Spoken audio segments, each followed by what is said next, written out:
Hey, what's going on, guys? Welcome to TPL Live. Here is our Eagles versus Cowboys post-game show. Today, we're going to talk about the top takeaways. We're going to give player grades. We're going to talk about Jalen Hurts, what this game means moving forward, guys. Before we get started, if you're watching us live, please be sure to comment, talk to us, ask questions, all that fun stuff. Always be sure to like, subscribe here at the Paint Alliance YouTube channel. The Eagles go down 41-21 in, quite frankly, a pathetic and embarrassing performance, top to bottom, on offense, on defense, led by Nick Sirianni and Jonathan Gannon. Let's just roll on. Shane, follow my man Shane on Twitter at @halfandhalf_TPL. Shane, what's some of your takeaways, bro?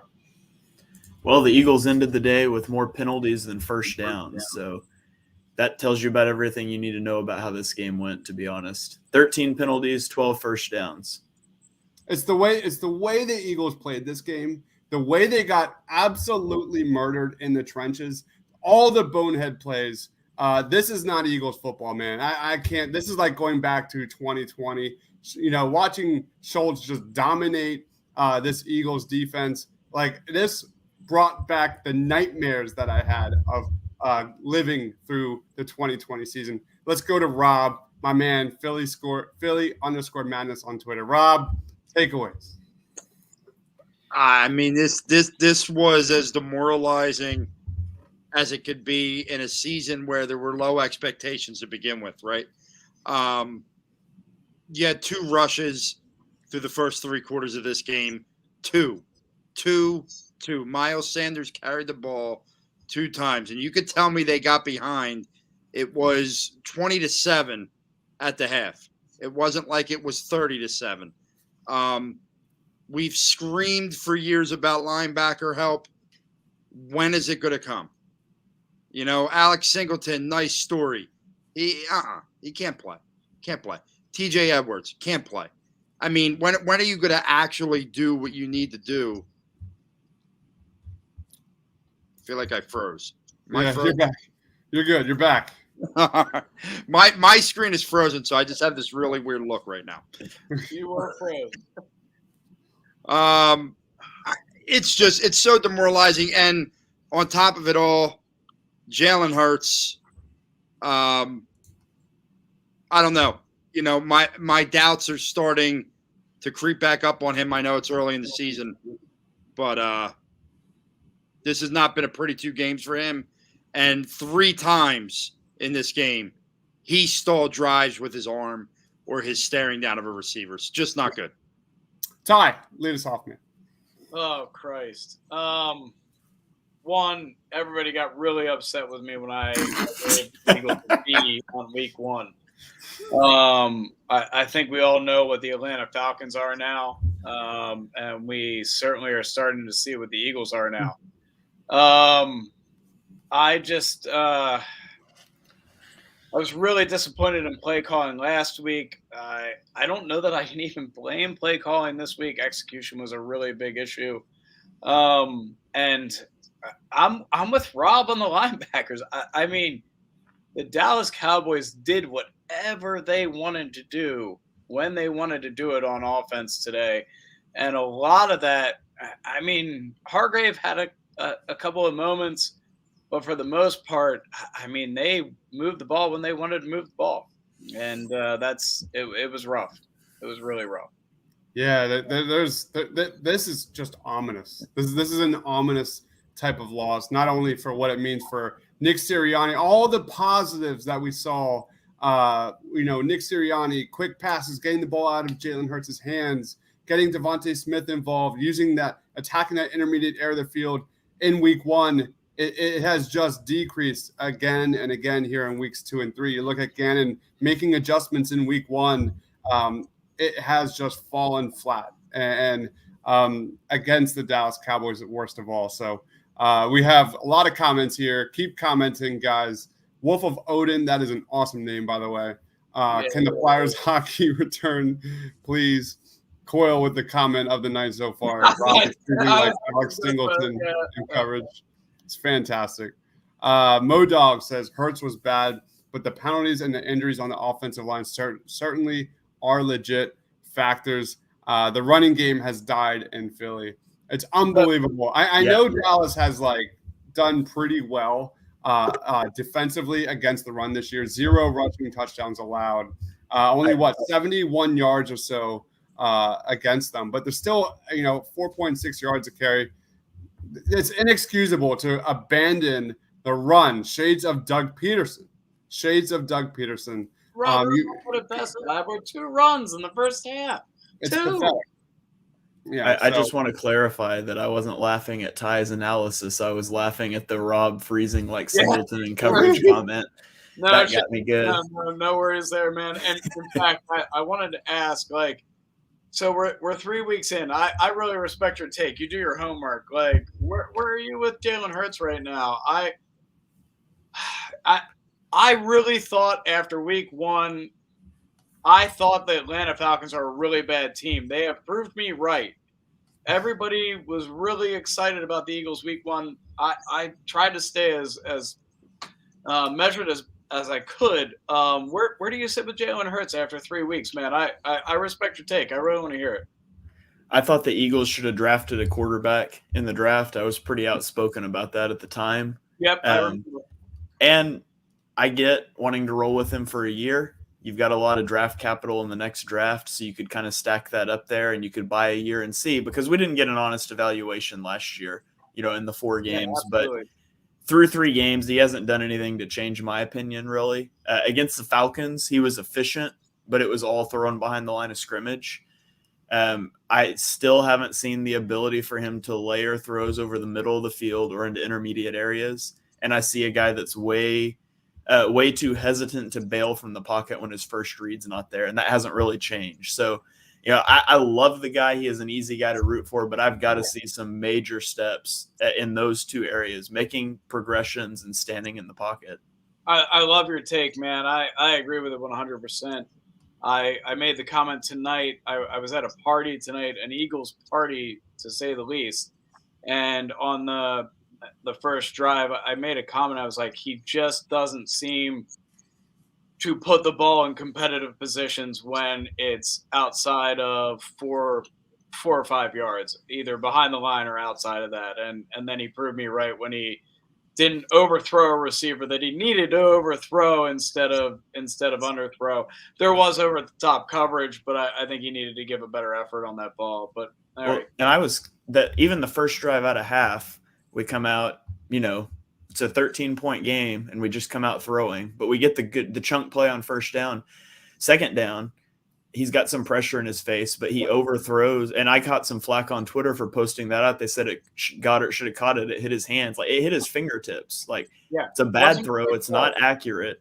And then on the next play, Devonta Smith falls down, but he falls down and the ball is still behind him. That's how bad that throw was. I'm not saying it's a pick 6 if Smith doesn't throw down or fall down, but Smith falling down is not why that's a bad throw. That was a bad throw. And so it's the accuracy things. And that's been his issue. That was his issue in college. I'm a diehard OU fan and I watched him do it at OU too.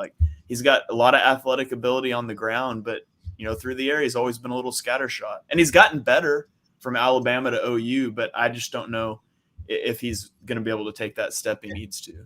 And Shane, to piggyback off of that, he stares down. I mean, if you watched his eyes on that pick 6, he never looked anywhere else. Mm-hmm. And the problem is, okay, we didn't get a full evaluation last year. It's only been 3 games this year, but now it's 7 games. That's a half an NFL season. And the same issues that plagued him in college, the same issues people talked about and why he wasn't a first-round pick, right? He has all the intangibles to be a first-round pick, so there had to be something. It was the accuracy issues. They haven't improved, not even a little bit. Not even a little bit. So, I know it's early in this season, but look, 2 teams that had decent defenses, and there were so many throws today that were behind receivers. The pick 6 should never be, because as they said, Peyton Manning, if you watch the Manning's broadcast, that ball, the only place that ball's supposed to miss is high and away. You're never supposed to miss on that out route back behind your receiver. So it shouldn't have mattered that he fell. But this is just who I think it's a shame, because he is, like you said, Shane, so easy to root for. You want this guy to succeed. But I haven't seen anything in 7 starts that tell me the deficiencies everyone talked about that made him a second-round pick and should have been even further back, as many have discussed, are fixed. I just don't see it. Rob, I gotta agree with you. I love that you brought up the Peyton and Eli podcast, because watching them evaluate quarterbacks is fantastic. Mm-hmm. And watching them evaluate Jalen Hurts tonight shows you how far away from an absolute winner this team actually is. I mean, when you look around the NFL and look at the quarterbacks who are doing the things that winning franchises do, our quarterbacks haven't done that in 3 or 4 years, going back to 2017. And Jalen Hurts is certainly not changing that right now. I mean, don't get me wrong. I just don't see that big of a difference between Carson Wentz last year and Jalen Hurts tonight that makes me think that it was – and I'm not asking for Wentz back. I'm not opening that discussion. That's not what this is meant to say. I don't see the quarterback play that you need to have in the NFL to be a successful franchise. The only difference there is Wentz was a guy in his 4th year in the NFL and his 4th year in the same system. Yeah, fair. And you get Hurts. Hurts is in his 2nd year, 2nd system, 7th start. So, I mean, I'm not defending how Hurts played tonight in any way, but I still feel more optimistic that he'll be able to pull this out than Wentz would, just because of the situation Hurts has been in. And not that I feel optimistic about either one, but I do think it's fair to at least point out it's his 7th start. It's his 2nd head coach, 2nd play caller. And so he's working, playing behind 3 backup offensive linemen. Do the Eagles even have a good receiver? I don't know. And so I'm not trying to make excuses for the guy, but, hopefully they can string something together. And to Wolf of Odin's point, he said to put in Gardner Minshew, we're not winning the division. I mean, this year's about figuring out what Hurts is. You ride or die with. If they go 1-16 with him, so be it. I mean, we know what Gardner Minshew is. He's a fine backup fringe starter, but you don't win a Super Bowl with a fringe starter. You win a Super Bowl with a franchise quarterback, or whatever, Nick Foles, whatever happened there. I don't know. But you got to figure out what Hurts is, if he's the guy, if he's not, and then you make the decision from there. So I'm not calling for a backup. No reason to do that. You keep putting him out here. You see if they can figure this out, but it doesn't look hopeful. Shane, I'm with you on that. I agree 100%. I agree. I agree with you. All right, quick piggyback off of that. Quick player grade on Jalen Hurts. Rob, how would you grade A to F Jalen Hurts? I mean, he was an F tonight. I mean, I don't think you can give him anything higher. He was off on throws. He looked rattled in the pocket. He almost looked like he was taken off too soon to get outside the pocket. And look, things started to unravel pretty quickly for them. But it was a weird game because it felt like on every drive they had this big chunk play. And you're like, okay, let's see if something could get rolling here. And then it couldn't, whether it was a pick or a behind it. And don't get me wrong. The penalties are a disgrace. I mean, it's a disgrace everywhere. The offensive holding. Derek Barnett has to stop seeing the field. I know that they have these injuries now, but I am so sick and tired of every week watching this guy just make dumb bonehead play after dumb bonehead play. I'd rather you roll. Did you see the clip? Did you see the clip of Sirianni after the penalty on him? Yeah, it's always him. Yeah, I mean, like enough's enough with this guy. It ain't gonna work. Okay, it ain't gonna work. But listen. At the same time, Sirianni, I think, got caught, getting a little overwhelmed. Like, I don't know how you only have 2 runs in a game where it was 14-7 for a good amount of that first half. And you didn't run the football. You didn't run the football, and that's unacceptable. We killed Doug Peterson for that. Absolutely killed him. I don't care if this is your 3rd game coaching or not. You better run the football at a better clip than twice and a half. And this guy was brought in to build around his weapons. We expected Jalen Hurts not to drop back 40 to 50 times a game. We expected a somewhat more balanced passing attack and getting our speedsters the ball in space, attacking that intermediate area of the field like we saw all training camp and preseason with Goddard and Ertz is just not happening. And I'm not defending, like you said, Shane, I'm not defending Jalen Hurts at all. He was god-awful tonight. But there is something to be said, maybe even bigger than Jalen Hurts right now. And Nick Sirianni has one good week 1, FF in week 2s and 3s. Sorry, how would you grade Jalen Hurts, Shane? Yeah, I mean, I think Rob's right on. I don't see how you can give him anything else. It was pretty bad game from opening whistle to closing whistle for Hurts. Staring down receivers, he throws the 2 interceptions. I mean, it throws 2 touchdowns. One is in garbage time to Greg Ward. He can make some plays with his legs. I need to see him make some plays with his arms, and I just haven't seen it. What about you, Ty? That's an F. The game looked too fast for him tonight. And that's 2 weeks in a row that the game has looked too fast for him. Now, whether that's a game plan issue or a Jalen Hurts issue, the rest of the season will tell. But definitely.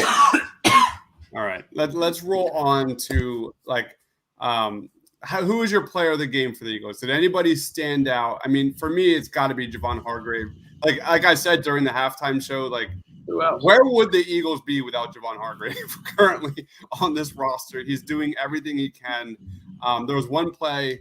I think he got the sack there. I think it was an offensive penalty, but he just blew up the center, and it was just an amazing sack. So Javon Hargrave, man, he's just wasted. He's just getting wasted on this team. And you look at that loss of Brandon Graham. I didn't see any. I think Josh Sweat did get like a half a sack, but Barnett, Sweat, it ain't happening. Javon Hargrave, if he goes down and gets hurt, this could be an ultimate massive collapse coming here. What about you, Rob? Anybody stand out for you? I mean, I guess Javon Hargrave made a couple plays, but I also watched the Dallas Cowboys, what seemed like get 8 yards of play through most of the first 3 quarters. So I don't know. And listen, we loved Jonathan Gannon the first 2 weeks, but, criticism's got to come. First of all, last week, I know they only gave up 17 points, but those passes over the middle, they just happened to be Deebo Samuel and not George Kittle last week. Jesus, they're running for 8 yards. They're passing for 15 yards. And it wasn't the receivers. It wasn't like it was Amari Cooper and CeeDee Lamb outside of that first big play. It was Schultz. It was, it was the tight ends. Zeke hasn't done a damn thing all year, and he was a world beater tonight. And, so Jonathan Gannon's got to answer for that too, because to me, there was nothing good that came out of tonight. Not one thing good came out. They lost by 20, but you could easily just double that. And that's how it felt. It did not feel like a 20-point loss. If from the jump, I think we were saying before we went live, this game was over real quick. Shane, anybody noteworthy you want to just say, hey, I was a little surprised by this guy? Yeah, and maybe the official that spotted that QB sneak, not a touchdown, when Dak's butt was in the end zone. I don't know. It'd be Hargrave for me, but he's already been mentioned, so I'll say Quez Watkins. He only has the 2 receptions, 46 yards, but he showed Jalen Reagor what you do when a ball is underthrown. He comes back and fights for that ball, and he catches it after being held and defensive. He draws 2 flags on that play, and he still comes down with the catch. So that was that's the play of the game for me. If you don't count the strip sack, that's the offensive play of the game for me. I thought Watkins looked really nice on that one, so I'll say him just to throw something else out there. What about you, Ty? Oh, Christ. They took my 2 guys, so we'll just go back to Tipos for the 3rd straight week. We literally might have the best punter in football right now. He just continues to Pink guy's back. I do want to hit this this comment I'm throwing up there. Cowboys looked like they could win 13 games. Am I wrong or right? You're wrong. They're not going to win 13 games. We're that bad. I'm sorry. Their defense is not good. And we couldn't move the football against them today. And I don't believe that their offense is going to run the ball like that against most teams. We're all playing the AFC West. I don't see them beating a team in the AFC West. I don't see us beating a team in the AFC West, even at a 1:00 travel time. I don't agree with that comment at all. They're not going to win 13 games. The Eagles, on the other hand, are not going to be in the hunt. Don't get me wrong, but the Cowboys will win this division at like 10-7. I know it's been a long time since I've really been on here engaging with fans and that thing. Listen, Mr. Bryson Blake, okay? You are what every Dallas fan is, and that's a cockroach, and now you're crawling out of your hole, and you're running your mouth, and you're talking your trash. We understand that Dallas is a better team than the Eagles. We know that. Don't all of a sudden Trayvon Diggs is making a couple plays now. He's one of the best corners in the league. I mean, let's inconsistent all the time. Yeah. Let's remember that this defense gave up 31 points opening night. They're not like a world beater defense. His pick six tonight happened on an underthrow and a receiver falling. Okay, that's where that happened. So see, here he goes. Don't see the Cowboys beating an AFC team. They went head-to-head to the Bucs. All I know is in the game of football, correct me if I'm wrong, maybe things have changed because we didn't pay attention last year because the Eagles sucked. If you score less than the other team, you lose, right? Doesn't matter if it's a point or 75 points. If you score less than the other team, you lose. So all the shit talking you're doing right now is exactly the problem. You're not America's team. No one likes Dallas outside of front runners that like the Yankees and Lakers or people from Dallas. And that's it. So it's fine. Have your moment in the sun because we all know your coach is no better now than it was when the Clapper was here. This guy had Aaron Rodgers for how many years and won one Super Bowl. So go back, dust off your VHS, your VCR, dust off the VHS tape from the 90s. Go watch your Super Bowl video because that's the closest you're going to get to it. Rob, let me piggyback on that. Bryson Blake, do you literally think you guys are Super Bowl contenders in this league right now? If you do, you are a moron. You wouldn't know. I mean, if you're watching the ESPN broadcast, you would think they are. Well, yeah, God. God, when they sucked it off the Cowboys. ESPN has been dying for this. This is like right up the ESPN media nonsense. We could finally push the Dallas Cowboys again. The slurping on the mics tonight was an absolute it's why I had to go to the Mannings, because the Mannings at least just want to see good football from both teams. Like that's all they care about. But we have this comment. Let's keep it going. Robert says, "Is it time to bench Jalen?" No, it's absolutely. This is the reality of the 2021 season, Eagles fans. You're going to live and die by Jalen Hurts, like Shane said. You're going to have to accept his growing pains. Nice. And you're going to have to hope that he, arises, overcomes. Here's where it comes down with Hurts. You got to find out what he is. If you're saying he's for sure not the guy after 3 games, then you should have drafted a quarterback because 3 games shouldn't sway your opinion that much, especially when he played fine in the first one. And so I get that it's reactionary. I get it. You just got embarrassed on Monday Night Football, but benching Hurts would be one of the stupidest decisions the franchise could make. Like, you believed in this guy enough that you didn't take Justin Fields. He was on the board. You traded back. You could have had 3 first-rounders next year and Justin Fields. You didn't do it because you believed in Jalen Hurts. Nothing changes that big in 3 games. It's his 5th, 6th, and 7th start. You play him out for the season. Should they start Joe Flacco? Why? Joe Flacco is terrible. Do you remember the preseason? You remember watching him the last couple of years? Like, Flacco's awful. He would give you worse play than Jalen Hurts. So I don't know. You got to take Honestly, a couple things. You got to also take a couple things into consideration tonight. This is the first game in Dallas in that monstrosity of a stadium with fans in 2 years. It's Dak's first game in front of the fans since his leg was nearly amputated last year.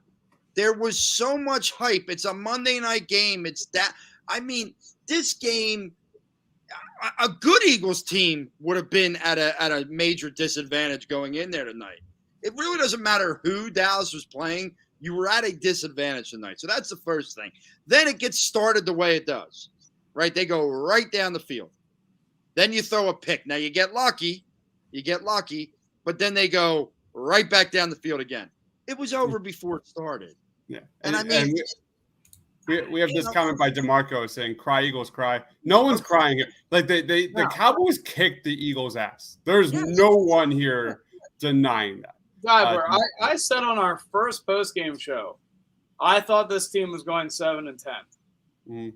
Like, that has been my call from the beginning of this whole thing. It's why I gave them a B on the first week of the season. Like, we're learning what Jalen Hurts is. They're not super talented at the receiver position. The offensive line and the defensive line, when healthy, might be two of the better in the league. oh, But there we go. honest to God, like, they're not healthy, ever. So, I mean, Hold on. 6-11, 7-10 is okay. What did Devontae Smith do today that said that he's soft? Was it when he went up in a game that was already over and tried to make a catch and got decked and jumped right up? What did he do that was soft today? Please enlighten me on on a wide receiver who's 3 games into his rookie career. By the way, why are we throwing hospital balls up to our 160-pound receiver in a game that we're losing by 20? What? I do find it interesting though, like all these Cowboys fans in the chats, like, you guys not follow any Cowboys podcasts? Why do you feel the obligation to jump on here? Diggs was clamping you guys all night. I get it, but The Eagles won like 20 offensive plays in the game. What the hell do you mean all night? They were barely on the field. Yeah. Also, America's team. If by America you mean Dallas and a bunch of cockroaches in West Philly and shit like that, then sure, I guess that's America's team because no one else likes you. To Shane's point, late in the game, why isn't like JJ Arcega-Whiteside in the game? Is he hurt?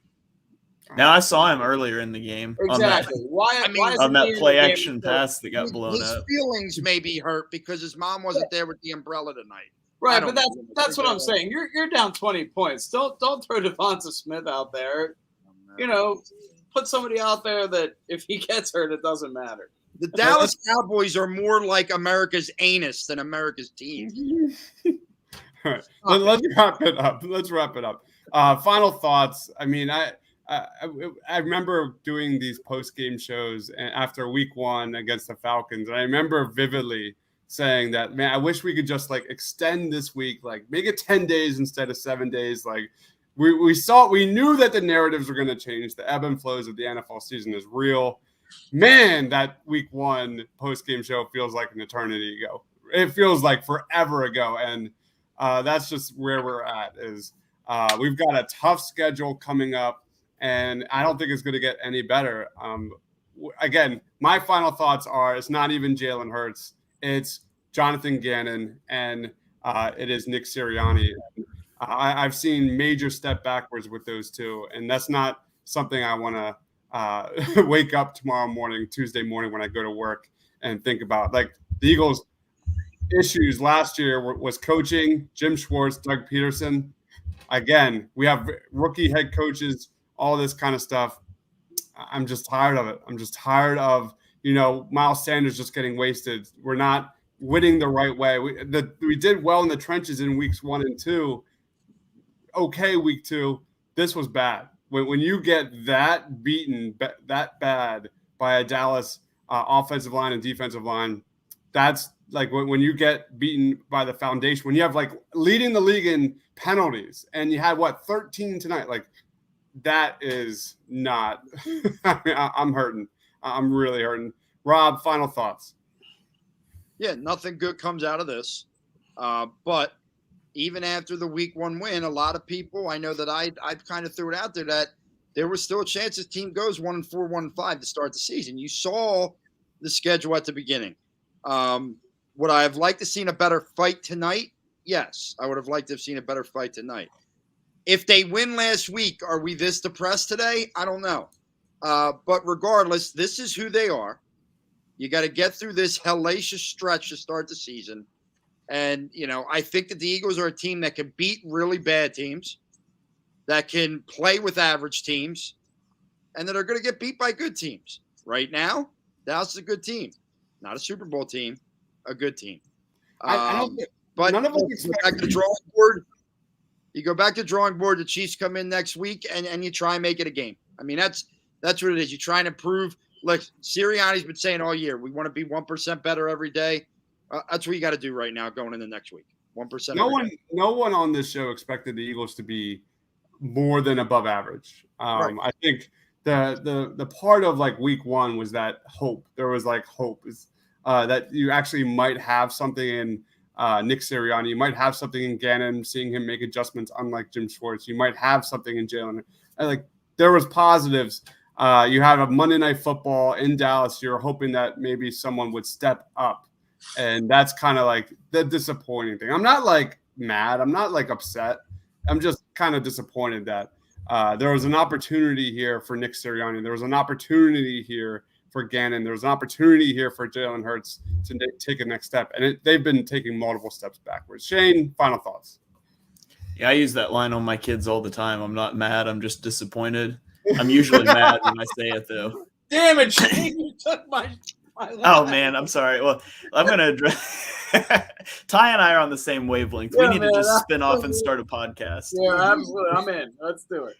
I want to address Robert's comment. Should the Eagles blame the game on the defensive coach, Jonathan Gannon? I think you're going to see a lot of stuff online this week criticizing Jonathan Gannon. I just want people to ask themselves, what would you do in his shoes? I mean, you come into the game, right? You got to worry about the Cowboys passing game. So you go these split field safeties that takes a guy out of the box, keeps you getting burned over the top. Well, you get burned over the top anyways because one of your safeties doesn't know what he's doing. You can't stop the run because your linebackers can't fill and play. So now we've got to go single high. Well, we're sitting in zone coverage and Dak's picking us apart. But if you go to man, your linebackers can't keep up with tight ends and running backs, which is who killed us all day. And so it was a bad performance by the defense. I saw him making adjustments. I just don't see him having the personnel. He doesn't have competent linebackers or safeties on this roster. And so it kind of limits what you can do. I'm not down on Gannon. I'm starting to get down on Sirianni. I'm not down on Gannon because I see him making schematic changes and they're not paying off. I don't think it's because they're bad. I don't think it's because he's making bad reads. I just think there's a huge gap in talent between the Eagles defense and most offenses they're going to face. All right, what about you, Ty? Final thoughts. Holy hell, Shane. I mean, you just thanks, man. That was phenomenal. I'm totally with you. I think Gannon is doing everything he can with what he has. I am worried about Sirianni and the play calling. Whether it's an offensive line that is a little bit beat up and not giving enough time for Hurts to make plays, but 2 runs I'm losing some confidence after 3 weeks in Sirianni, and I definitely said it after week 1. 2 of the 3 guys that are outside of in this podcast, I gave a B. Everybody else was giving A's, and I caught some heat. You guys were a little upset. You're like, oh, it's an A. It was a B plus. It was a B plus. You're right, but I was not convinced. And last week I thought that it was play calling, not talent. Tonight I don't know, man. They got beat from the block. It wasn't pretty, and hopefully they can turn it around next week against a team coming off a really tough loss as well. And it's going to be tough. But Shane, man, I appreciate you just throwing my points out there really perfectly. And, great We're gonna job. make sure Ty goes first next time, so I don't steal what he wants to say. Absolutely. I appreciate everything you threw out there, man. You hit the nail on the head. All right, let's wrap it up. Follow my man Ty on Twitter at TyBook3, Pull the Pin Podcast at PTP2021. My man Shane down there at _TPL. He is Rob Lange at Philly_Madness. I'm Daz, Mr. Crockpot on Twitter. Guys, let's go to bed. Let's go to bed and just forget this. I took the day off tomorrow. I took a vacation day, man. Let's do it. All right. Guys, thank you everyone for watching. Thank you everyone for commenting. We'll be back for every single post-game show. Halftime show was really fun, Shane, and we should do more of that. I enjoyed that. I'm in next week. You guys want me there for a halftime show where I was. I normally it was like pretty much flip the over. same tone. It was the exact same tone. I normally flip over to other games during halftime, but I was like, there's no other games on. We should just do a halftime show. So, Rob, good to see you, man. It's been a while. I know. It's good to be back, man. I hate being back here, but at least the Cowboys are apparently in our heads because we've all literally said that they're better than the Eagles. Okay. Well, hey, they're going to win the Super Bowl. Bryson, I want you back here in about January when your team is not doing anything but the same thing as the Eagles, okay? Come back here, buddy. You come back. We'll be waiting. Wait till I'm drunk one game. Thanks for everyone for watching. Please be sure to smash that like and subscribe button. We'll see you next time. Stay